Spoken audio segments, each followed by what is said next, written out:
The Galactic Military Academy prided itself on weeding out the weak. For 8 millennia, it had produced the finest officers in the known universe, pushing cadets from over 300 species to their limits. But none of those species had been human.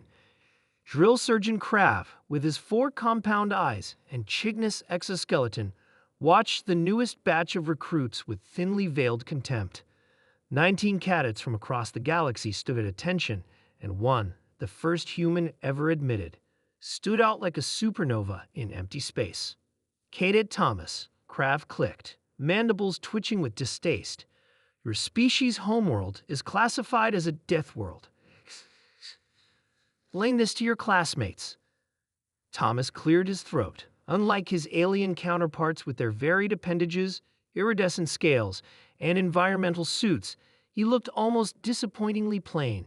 Medium height, brown hair, 2 arms, 2 legs, nothing that screamed dangerous. Earth has high gravity, extreme weather variations, and diverse predators, sir, Thomas said, voice steady. Krav's upper limbs twitched. Your species is considered primitive by galactic standards. You have no natural defenses, no claws, no venom, no armored plating. We compensate, sir. Several alien cadets tittered, their various respiratory apparatuses bubbling with amusement. Compensate. Krav's voice rose to a shriek. Today's exercise will demonstrate precisely why Deathworlders are not officer material. Follow me. The cadets marched through the gleaming corridors of the orbital training facility. Thomas noticed his classmates keeping their distance from him. Rumors about humans had spread, that they could endure injuries that would kill most species, that they consumed neurotoxins for pleasure, that they continued fighting long after rational beings would surrender. Krav led them to a reinforced door labeled Combat Assessment Chamber. Inside is a Valkyrian war beast, Krav announced. Each of you will enter alone and survive for 60 seconds. The beast is restrained, but do not approach within 2 meters. These creatures can sense fear and weakness. The alien cadets murmured nervously. Even restrained, Valkyrian war beasts were legendary. 4 meters of muscle, tooth, and claw, bred for battlefield dominance. One by one, cadets entered. One by one, they emerged, shaking with stress hormones. Most had pressed themselves against the far wall. Some had emitted defensive secretions. One had molted prematurely from fear. Cadet Thomas. Krav barked finally, your turn. The human adjusted his uniform and stepped through the door. The chamber was dimly lit, with red emergency lighting casting long shadows. In the center, a massive creature crouched, a thick chain connecting its collar to the ceiling. 4 glowing yellow eyes tracked Thomas as he entered. The beast's hide was obsidian black, ridged with armor plates. Its mouth, filled with serrated teeth, opened in a warning snarl. Thomas remained still, assessing. The war beast's chest heaved with rapid breaths, and its massive paws scraped against the metal floor. What happened next would become Academy legend. Thomas didn't back against the wall. He didn't freeze in fear. He approached the restraint line and stepped over it. Through the observation window, Drill Sergeant Krav's exoskeleton paled.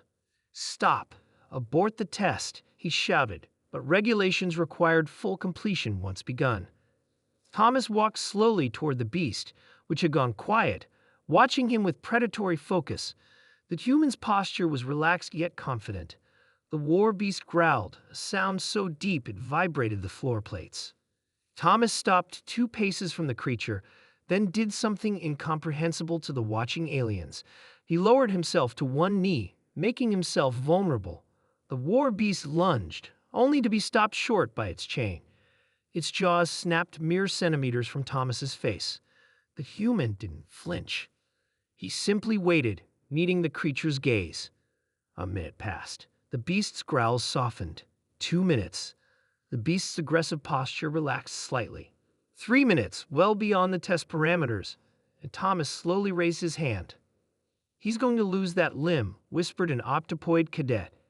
But the war beast didn't bite. It sniffed Thomas's outstretched fingers, then, astonishingly, lowered its massive head. Thomas placed his hand on the beast's armored skull and gently scratched. The creature, the same Valkyrian war beast that had terrorized hardened veterans, closed its 4 eyes and leaned into the touch. When Thomas finally stood and walked toward the exit, the beast watched him leave, making a sound none of the observers had heard before. Not a growl, but something almost like a whine.